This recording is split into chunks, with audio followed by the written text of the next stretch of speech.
So in today's video I wanted to talk about a little hidden gem of a game that I played right before we all went into lockdown in 2020, Rage 2. The open world Doom game as some people used to call it. It's been on my list for a while, but I never really had the time to talk about it until today. You can find it extremely cheap on Steam and every other storefront nowadays, but is it worth your time? Is it worth your very limited time in 2024? And how does it stack up against similar games, against games like Doom, Eternal or Wolfenstein? Let's start with some background on what kind of game it is, and for that we gotta know what kind of studio made it to begin with. It's made by Avalanche Studios, the guys behind the Just Cause series, with some help from id Software, who made the very small and unknown game called Doom. Now, based on these two studios involved, what would you guess their biggest focus was with this game?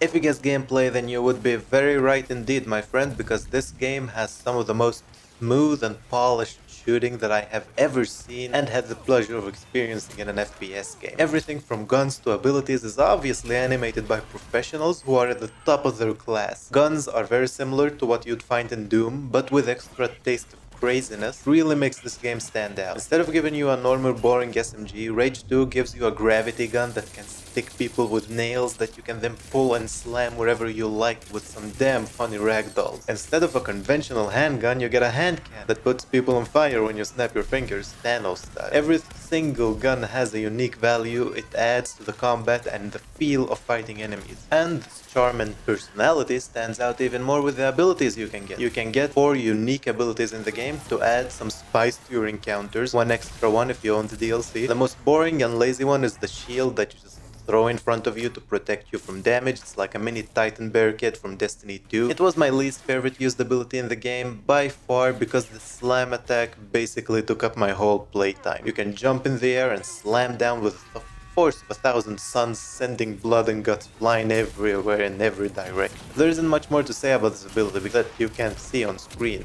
It's just fun as hell. Same goes with the force push. Like every psychotic Obi-Wan Kenobi, you can send people and their body parts flying in front of you with a single push. And last but not least, the vortex ability is basically a gravity grenade that pulls people towards it and then throws them around. It's not as strong as the last two, but it's still tons of fun to use, as is every other ability. Now, of course, there's a lot of gameplay mechanics that I'm skipping over, like grenades, weapon upgrades, skills, vehicles and stuff.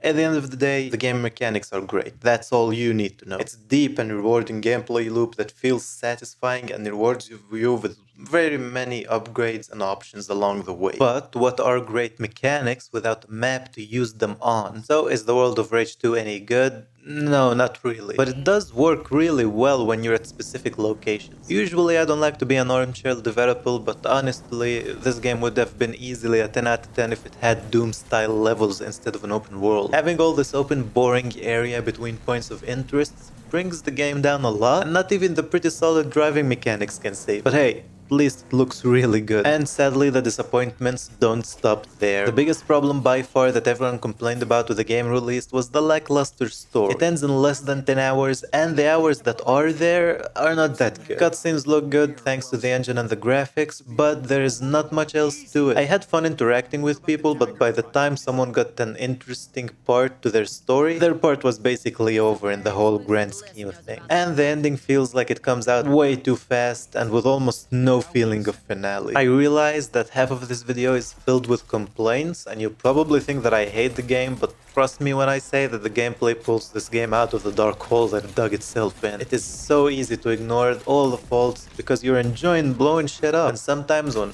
life gets you down, all you need is a stupid game that lets you explode people with your bare hands. Before wrapping this up, I wanted to mention the DLC real quick. There are 2 pieces of DLC for this game that I didn't get to play either of them because of the straight up insulting price. This is where gaming started to adopt the in-game currency buying method instead of buying from the store, which basically translates to the DLCs never going on sale because they are not in the in-game, they are not in the Steam store, they are in the in-game store. And you need to buy coins from Steam or wherever, which you can then use to also buy the DLC, which also never go on sale. And there's no damn way that I'm paying full price for a 5-year-old DLC. But looks fun, so if you want to give it a shot, you go ahead and do that and let me know what you think of it. If you enjoyed this video and you're interested in more open world stuff, then check out the channel and throw me a like and a subscribe.